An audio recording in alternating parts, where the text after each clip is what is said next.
Eu gosto.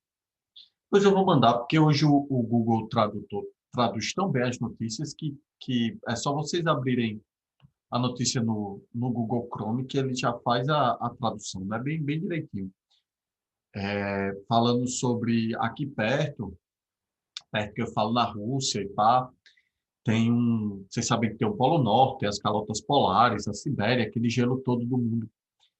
E por causa do aquecimento global, as camadas de gelo da Sibéria estão diminuindo. E eles descobriram que tem um contingente, digamos assim, que tem como se fosse um pré-sal que a gente encontrou em águas profundas, né? Só que, nesse caso, é um complexo de metano. É um lugar que tem muito metano. E o metano é justamente o gás do efeito estufa, um dos principais gases do efeito estufa. E como está ocorrendo o derretimento das calotas polares, né? É, essa camada de gelo que protegia do metano, né, para que o metano não subisse na atmosfera e não invadisse na atmosfera, ele está diminuindo. De modo que a pesquisa dos caras estavam dizendo mais ou menos assim, ó, o aquecimento global diminuiu tanto, essa camada protetora de gelo desse complexo de metano, que agora a tendência é de explodir e esse metano ir para a atmosfera, ou seja, você já adiciona o aquecimento global, você já adiciona a desgraça toda, ainda você ainda põe uma bomba atômica em cima, assim, para a gente se fuder. Então, se está quente agora, Renan, compre muitos ar-condicionados para sua casa, porque vai dar uma piorada, possivelmente. Ainda mais. Olha só, no livro de vocês, a gente tem os assuntos finais, né, para gente estudar, e esse é o nosso penúltimo assunto, certo, pessoal? Algo importante que está acontecendo. Queria mostrar. Vocês podem pegar o livro de vocês. Está aí perto, não está? Eu compartilho aqui para vocês verem. Não se preocupe. Deixa eu só... Aqui. A gente vai pegar a América Latina do século XX hoje, certo, pessoal? Possivelmente não vai dar para terminar tudo, porque é um assunto longo, apesar de serem coisas pequenininhas, de boa. E depois a gente vai pegar esses dois assuntos de uma vez só, porque eles têm tudo a ver, certo? Tanto os conflitos que a gente vai ter pós-Segunda Guerra entre Palestina, Israel, e depois Egito e Israel, e vários conflitos que a gente vai ter. E a gente mistura aqui com o que a gente chama de processo de descolonização da África, né? Que eu não sei quando vão surgir aqueles países que eu já falei para vocês. Então, eu tinha pedido para vocês fazerem as atividades, certo? Da Segunda Guerra. E hoje eu vou pedir para vocês fazerem as atividades das potências em oposição e da Guerra Fria, ok? Vocês fazem essa semana para a semana que vem. E se tiverem alguma dúvida, qualquer questão, qualquer coisa acerca disso, anotem, sublinhem, me perguntem, certo? Não esqueçam de fazer.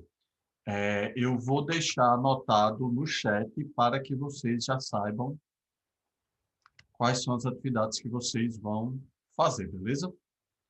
Deixa eu só pôr aqui no chat antes de começar. Partida 588, praticando os complementares e o desenvolvendo habilidades. A partir da 597, praticando, desenvolvendo habilidades e os complementares. Lembrando, sei que vocês têm acesso ao gabarito dessas questões e tudo mais, mas lembrem que vocês estão na reta final se preparando para o Enem, certo? E não rola mais vocês estarem fazendo esse tipo de coisa que vocês faziam em sala de aula, certo? Então, façam na vera, como se estivessem na prova, Beleza, e não fique nessa, eu vou pegar o gabarito aqui, marcar X e receber o visto de professor, até porque vocês sabem que isso não é o mais importante nesse momento, beleza? Não se esqueçam, façam essas atividades dando gás para o Enem, tá bom? Então, bora lá. Quando a gente fala da América Latina no século XX, pessoal, a gente está falando de um grande conjunto de locais, de regiões, e de sociedades e culturas que é muito diferente, certo? São muito, mas muito diferentes. Logicamente, nós, certo? Apesar de termos uma cultura por causa da língua um pouco diferente da dos outros latino-americanos, nós estamos no mesmo bolo, ok? Os processos históricos que ocorrem no Brasil, eles não são tão diferentes, ok? Do que a gente tem no resto do continente latino-americano, certo? Então, a nível de aula, a gente tem essa divisão entre história do Brasil e história geral, mas a gente sabe que na realidade, na vida real, esse negócio não existe, né? As coisas se misturam e acontecem ao mesmo tempo. Isso faz parte do avanço da consciência histórica de vocês, de entenderem e de compreenderem que os processos históricos eles não são coisas separadas que acontecem numa bolha do resto do mundo, certo? A gente está tendo os processos ocorrendo ao mesmo tempo e de maneira com que a influência de determinados processos em outros é mais ou menos forte, dependendo do contexto geopolítico da coisa. Então, quando a gente fala da América Latina no século XX, logo em mente, a primeira coisa que vem na cabeça é justamente a compreensão de um fenômeno político que vai ocorrer aqui na América Latina, que é o fenômeno do populismo, certo? Todo mundo sabe o que é populismo aqui. Alguém não sabe o que é populismo aqui?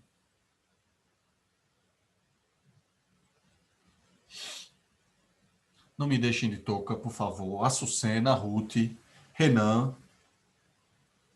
Todo mundo sabe o que é populismo aqui?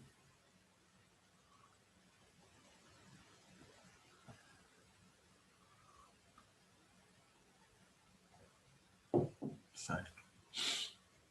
A gente engloba o fenômeno político do populismo em uma série de pessoas e de grupos e de locais ao mesmo tempo, e ela tem características próprias determinadas, variando de região para região, certo? A grosso modo, o populismo ele é um fenômeno político que se caracteriza pela relação direta entre o governante e os seus governados. No sentido de que o populista ou o governante populista, ele vai estar dentro de um jogo político direto entre as massas, e aí quando eu falo massas eu digo o povão, e o seu governo. E muitas das vezes, certo, este processo de contato direto com as massas, sem intermediação política, cria uma tendência autoritária em alguns governantes, certo? Então, vocês vão ver o tempo todo governos populistas com características autoritárias. Apesar de que não são todos os governos populistas que possuem características autoritárias, beleza? Mas muitos deles possuem características autoritárias, como, por exemplo, o Perón na Argentina, o Vargas no Brasil. A gente vai ter nesses governos o maior exemplo de um governo populista e autoritário. Mas a gente também tem, por exemplo, no Brasil, o JK, que é um governo populista e ele não é autoritário, certo? Vocês devem estar vendo isso bem direitinho, Alexa. Para. Desculpem, pessoal. Vocês devem estar vendo isso bem direitinho com o Egito, então essa parte do Brasil vocês já sabem com que tem que mexer mais ou menos. Esse processo de emergência de governos populistas e depois de governos autoritários que a gente vai ter na América Latina no século XX, ele está profundamente ligado àquele fenômeno que vocês estão cansados de ver comigo, que é o imperialismo, certo? Que é aquela nova fase do sistema capitalista.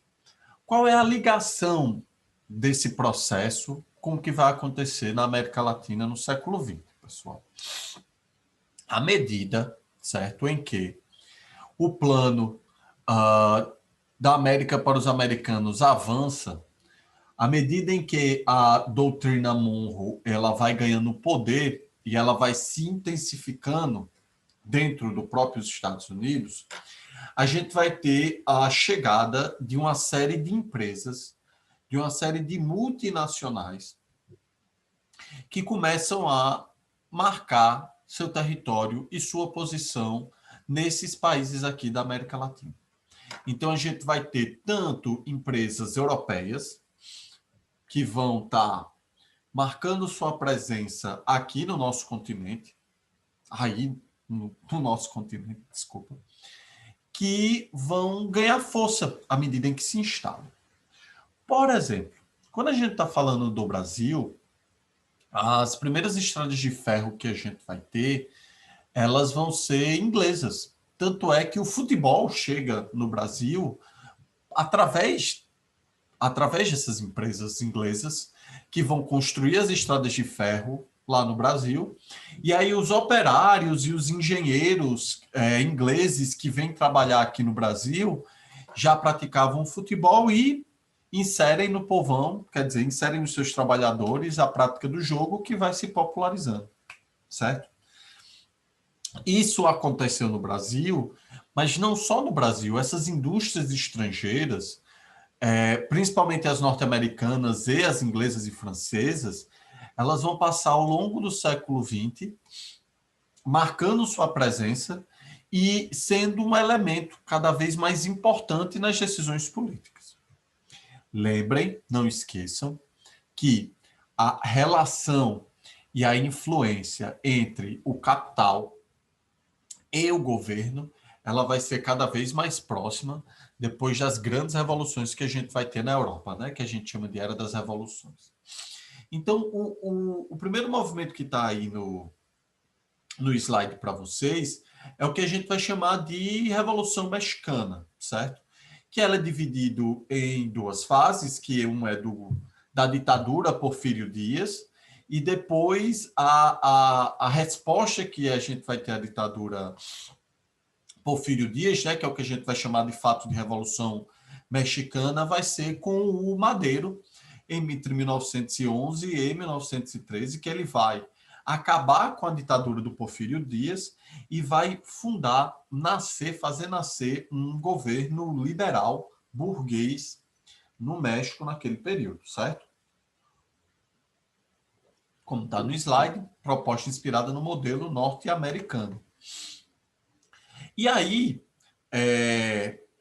a gente vai ter uma série de conflitos no México a partir desse momento, justamente por causa da grande desigualdade que o governo Porfírio Dias vai criar no Estado mexicano e a manutenção dessa desigualdade, mesmo com o percurso, mesmo com o nascimento de um governo liberal burguês que não responde, logicamente, a esse anseio da população por terra, por igualdade e por maiores oportunidades que eles vão precisar. Então, a gente vai ter dois grupos muito pesados que a gente vai chamar de zapatismo e o Pancho Villa, que vão ser fenômenos que vão nascer no campo, que vão nascer na zona rural mexicana, com o objetivo de fazer uma revolução popular, fazer uma revolução de cunho popular a partir do campo, certo? A partir do campo. O zapatismo, inclusive, ele vai ser um movimento que vai influenciar grande parte das revoluções latino-americanas ao longo do século XX, inclusive a Revolução Cubana, certo? O zapatismo ele vai ser um movimento que não vai obter sucesso, certo? O Zapata vai ser vencido, o Pancho Villa também. Apesar de eles não conseguirem controlar essas rebeliões, no final das contas, a pressão do governo vai fazer com que os seus principais líderes sejam assassinados. E a partir daí a gente vai ter o retorno de um movimento que não é exclusivo do México, mas que vai acontecer durante toda a América Latina, que é o que a gente chama de caudilismo. Esse caudilismo, que é uma organização, né, um movimento que ele é autoritário, ele é muito parecido com o coronelismo do Brasil. Alguém aqui não sabe o que é coronelismo ou não tem ideia do que é o coronelismo brasileiro? Ou todos vocês sabem?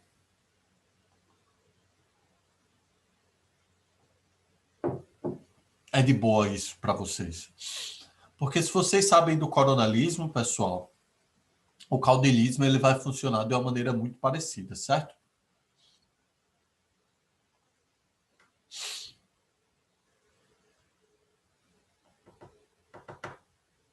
Nada?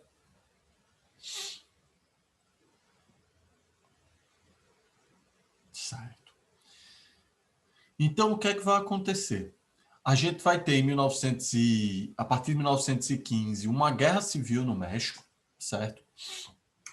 Onde a gente vai ter dois grupos que vão lutar pela tomada de poder lá no México. Logicamente, esses grupos radicais, como a gente já tinha visto, vai passar a ser completamente rechaçado, principalmente porque ele vai ter um apoio dos Estados Unidos nesse processo, que vai culminar com a Constituição de 1917, que vai ser uma Constituição de características liberais e que vai ser apoiada pelos Estados Unidos. Certo, pessoal? Alguma dúvida por enquanto? Falem comigo, não me deixem de touca, por favor. Mais do que vocês já deixam. Massa. Aqui estão as características gerais que a gente vai ter dos movimentos populistas, né? São carismáticos, ficam passando essa ideia de que eles são o pai do povo, como a gente vê no Vargas. Eles vão exercer um controle muito forte nos movimentos, tanto sociais, quanto nos movimentos sindicais, certo? Então, eles vão cooptar os sindicatos de trabalhadores para dentro do governo deles, para assim exercer esse controle, ok? Isso é uma coisa muito forte, isso é uma tática muito usada por todos os governantes, inclusive hoje. No período do governo de Ricardo Coutinho, aí na Paraíba, houve essa relação muito próxima entre alguns sindicatos com o governo Ricardo Coutinho, no sentido de que, durante um tempo, inclusive, depois que se descobriu, que saiu, eu acho que foi a filha, não sei se era filha ou sobrinha, do presidente do Sindicato dos Professores ser uma funcionária do governo do Ricardo Coutinho, e essas relações têm o que a gente chama de relações de cunho populista, porque os populistas eles vão cooptar os sindicatos justamente para que eles não tenham problemas de greve ou de reclamações acerca disso. É uma prática que o Vargas vai fazer, que vocês já devem saber bem, que o Egito explicou para vocês, e que é uma característica em todos os governos populistas, certo? A gente vai ter, também dentro dessas características do populismo, o que a gente chama de benefícios diretos para a classe média. E aí, no século XXI, quando a gente fala do lulismo, e se a gente caracteriza o lulismo como um movimento populista, a gente vai ter essa incorporação das classes médias por essas concessões, certo? A gente vai ter no governo do período de Lula a ascensão do que a gente chama de classe C como uma classe econômica, certo? A gente não tinha essa classe social no período anterior ao governo Lula, é justamente a ascensão econômica e o crescimento econômico que o Brasil vai ter no período da era Lula que vai incorporar esse grupo a uma nova classe média. Isso é uma característica desses governos populistas, ok? Como foi com Perón na Argentina na década de 50, certo? Que é um dos governos populistas mais famosos que a gente vai ter. E aí, esse populista com um caráter autoritário, ele vai ser justamente o cara que meio que vai gerenciar os conflitos classistas, ou o embate de classe que a gente tem entre as antigas oligarquias e esse novo grupo social que a gente vai ter emergindo a partir desse período, que vão ser as classes médias urbanas. A gente vai ter, ao longo da década de 50, o crescimento das cidades, a industrialização das cidades, e a gente passa a ter esse novo perfil social, esse novo grupo social que vai ascender no período, que hoje todo mundo sabe, né, que é muito comum, mas na época praticamente não existia aqui na América Latina, certo, pessoal? Que são essas classes médias populares, que vão pedir cada vez mais participação dentro da sociedade, participação dentro do governo, e essa participação dentro do governo ela vai ser sempre rechaçada pelas antigas oligarquias, que era quem dominava, quem controlava, né, o governo. É só lembrarem da República Velha. E esse presidente populista, esse governante populista, vai servir justamente como juiz, como árbitro desses dois grupos sociais que vão estar entrando em conflito, certo? Tem um livro, se vocês quiserem se aprofundar bem, no caso do Brasil, do final da Era Vargas, né, do segundo governo da Era Vargas, o livro chamado Agosto, de Rubem Fonseca. Gente, primeiro que Rubem Fonseca é um autor extraordinário, assim. Não tem como não gostar da leitura dele, assim. A escrita dele é maravilhosa. Mas esse livro em específico, ele é quase um livro de caráter histórico. Ele é um romance histórico, mas os detalhes históricos que o Rubem Fonseca vai pôr nesse livro é genial. E ele fala do período final do governo Vargas, e esse período final, ele vai, no livro, caracterizar muito, mas muito bem, essas relações mais pesadas e esse conflito entre as classes médias populares e essas antigas oligarquias, que vão ser muito representadas, não só no Brasil, mas em toda a América Latina, pelos militares, certo? A classe militar, mais uma vez, já vai estar entrando e participando dos debates políticos na América Latina, do lado das antigas oligarquias, certo? E o que é bem diferente nos países, vamos dizer assim, nos países desenvolvidos, onde os militares eles não participam, eles ficam na deles mesmo assim. Tanto é que eu não sei se vocês viram, quando explodiram os protestos nos Estados Unidos e o Trump estava andando ali no meio da Casa Branca, no meio da Casa Branca não, no meio da avenida na frente da Casa Branca, que tinha um general do lado dele e rolou umas tretas, o general foi pedir desculpa e tudo mais, e aqui não, né? Aqui no Brasil não rola isso. Então, como características desses governos populistas, a gente vai ter esse autoritarismo latente na grande maioria das vezes, certo? De exemplos, a gente tem o Getúlio Vargas, o Cárdenas, o Perón e o Ibarra no Equador. Alguma dúvida, pessoal?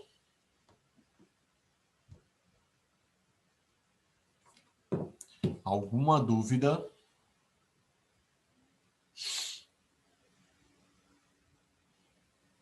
Tudo ok, nenhuma curiosidade, nenhuma dúvida sobre característica e tudo mais. Eu vou pontuar os processos históricos dos governantes e dos locais, porque, afinal de contas, a gente tem um populismo, mas dentro de cada país a gente tem processos históricos específicos, como mudar um partido, e alguns países a tentativa de uma reforma agrária, de empresas nacionais e outras não, certo? Então, isso vai mudar de país para país, de região para região.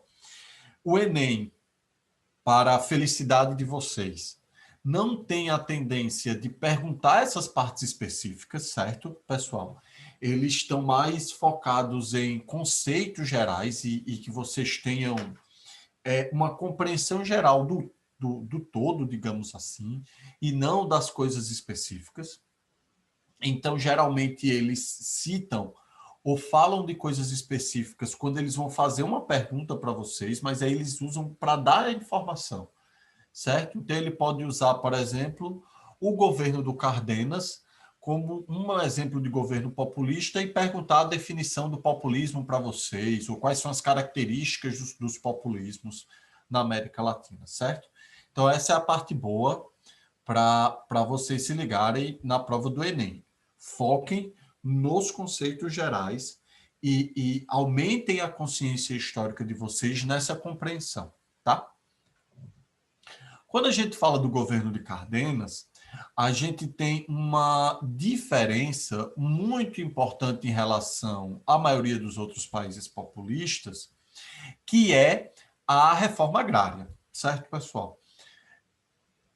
Quando você vê o cumprimento efetivo das leis trabalhistas, os outros governos populistas vão ter, cargos públicos para dirigentes das centrais sindicais, eu acabei de falar para vocês que isso é muito comum, né? Cooptar os sindicatos para dentro do governo, a criação de empresas públicas nacionais, né? No caso do México, a gente tem a Pemex. Com Getúlio Vargas, a gente vai ter a Companhia Siderúrgica Nacional, a Petrobras, por exemplo. Então, o diferencial, quando a gente está falando do México, é a reforma agrária, certo? Que nunca vai ter no Brasil, por exemplo. A gente tem mais de 500 anos de história e a gente nunca teve uma reforma agrária e nem não tem nem esperança de ter, pelo contrário, né?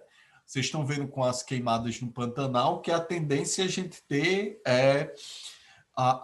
um aumento da concentração fundiária, né? Já já vai ter bicho que vai ser dono de fazenda em Mato Grosso que vai ser do tamanho do estado da Paraíba todinho.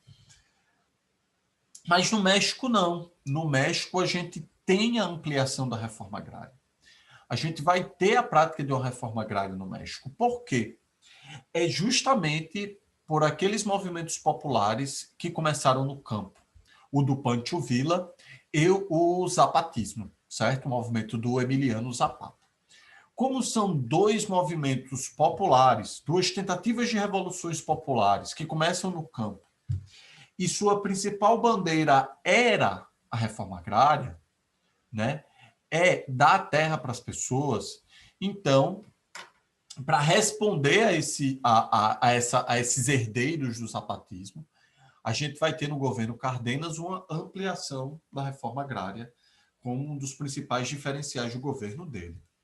Tranquilo, pessoas. Beleza? No caso dele. De resto, existe como eu disse a vocês, uma lógica que é muito parecida, certo? Processo de nacionalização, dizer que é liberal, garantindo a propriedade privada.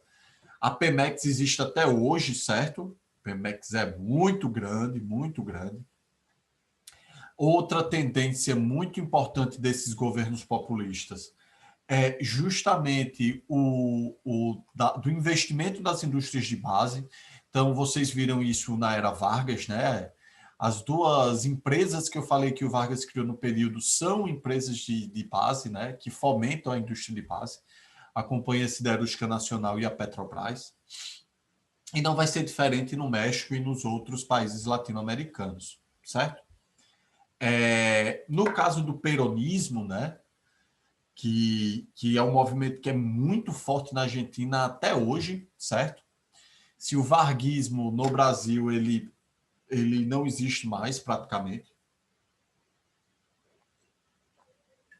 No caso do peronismo, na Argentina, os herdeiros dos peronistas ainda conseguem ganhar votos, ainda conseguem se eleger, né? A Cristina Kirchner, por exemplo, ela é uma herdeira direta do peronismo. O seu falecido marido, o Nestor Kirchner, que foi presidente da Argentina por 2 mandatos, era herdeiro do peronismo. O atual presidente, né, da Argentina, que eu esqueci o nome dele. Oh, meu Deus. Não vou lembrar do nome do atual presidente da Argentina, pessoal, desculpem. Quer dizer, eu vou olhar aqui porque eu sou agoniado.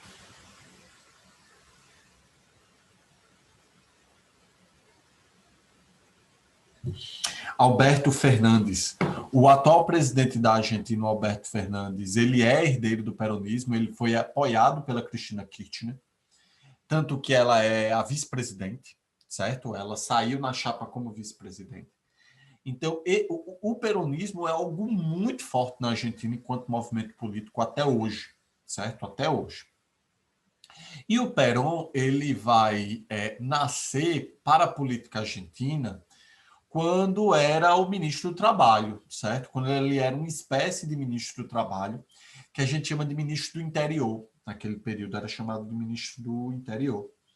E ele passou a ser muito famoso, né? Ele passou a ganhar capital político de maneira muito forte na Argentina pelos aumentos salariais e pela aprovação das leis trabalhistas, né? Então ele vai dar uma série de aumentos de salários e de direitos trabalhistas ao longo de toda a década de 40. E é justamente por causa disso que ele vai ser preso no período, né? Os antigos latifundiários e os capitais industriais não vão gostar desse tipo de política e aí vão prender, né? Ele vai ser destituído e preso em 45. Mas com a criação desse grande movimento popular, com um detalhe importante, né, que a mulher do cara, a esposa do cara, Evita Perón, a Eva Perón, que ela vai liderar essa população no apoio ao Juan para a sua libertação, e depois ele vai ser eleito presidente e vai começar a pôr em prática todas essas políticas nacionalistas. Tem um filme muito... Não! Ô, pessoal, errei aqui. Rapidinho.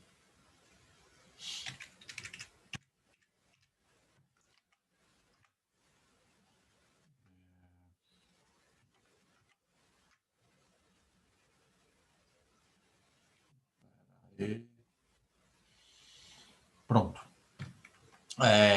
A gente tem um filme muito massa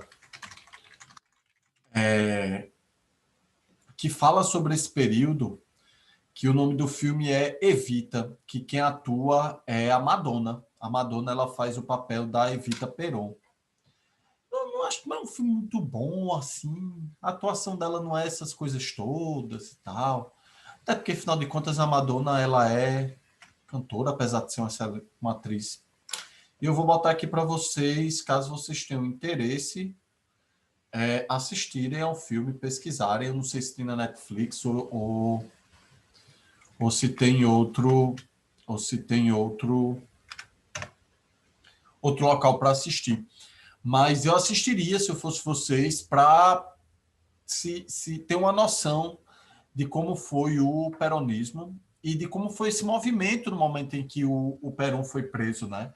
É um processo histórico muito importante para a América Latina, o peronismo em si, certo? A maioria das relações políticas que a gente vai ter entre Brasil e Argentina, ela vai estar muito pautada nisso. Então, é uma possibilidade forte, tanto do Enem cobrar uma questão sobre o Perón, se for para cair sobre a América Latina no século XX, quanto de falar do filme da Evita Perón para ilustrar, certo, o período para vocês. Então, caso vocês queiram, metam bronca no filme, certo? A gente vai ter, após 1950, certo? Um turnover, uma mudança aí do governo do Perón, que ele vai se transformar cada vez mais autoritário, né? Ele vai ficar muito autoritário, que vai ser bem parecido com Getúlio Vargas após o golpe de Estado de 1937, né? O golpe do Estado Novo, como vocês sabem. Então, a gente vai ter a perseguição dos opositores, a censura aos meios de comunicação. A Argentina vai viver um período de crise econômica. Então, à medida em que a crise econômica argentina aumentava, o Perón ia censurando, ia perseguindo a galera, porque ficavam criticando e tudo mais. E aí ele vai ser deposto em 1955, certo? E a Argentina vai demorar muito para se recuperar economicamente. Na verdade, a Argentina não vai se recuperar tanto economicamente. E logo após a gente vai ter um golpe militar na Argentina, certo? Essa guerra do Chaco, que é uma guerra pouco conhecida entre vocês, é uma guerra, eu vou dizer que é engraçada, mas ela não é engraçada, certo? É porque o principal motivo da guerra do Chaco era a ideia de que existia petróleo nessa região. Era uma região que era uma região de disputa entre Bolívia e o Paraguai. O Paraguai ele não tinha saída para o mar, certo? Ele não conseguia, desde a Guerra do Paraguai no século XIX, o Paraguai ele nunca vai ter acesso, né? Ele vai tentar ter acesso a uma saída pelo mar na Guerra do Paraguai, mas ele não vai conseguir. E aí, no momento em que suspeita-se que há o petróleo nessa região do Chaco, os dois países entram em conflito com o objetivo de controlar a região.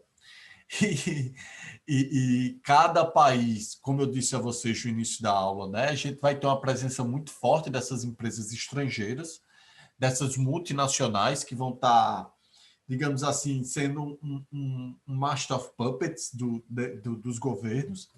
E aí, no caso do Paraguai, a gente vai ter a Royal Dutch, que é a inglesa, né, que vocês conhecem hoje como Shell.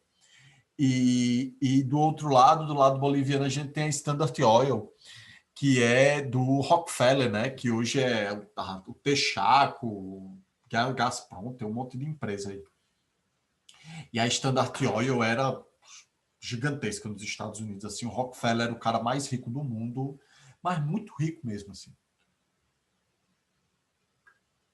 E aí a guerra, no final das contas, foi qual a empresa que vai controlar a região para extrair o petróleo, né? Extrair o óleo. Só que à medida em que a guerra rolou, aconteceu, e os caras foram estudar o terreno, eles não encontraram petróleo. Não havia a bacia de petróleo que eles achavam que tinham, certo? E aí a guerra chegou ao fim, né? Apesar dos interesses externos. É essa região aqui, ó, pessoal, que eles chamam de Gran Chaco, entre Bolívia, Paraguai e Argentina, certo? O Brasil está aqui, ó, e essa era a região de controle deles. Beleza? Alguma dúvida, pessoas?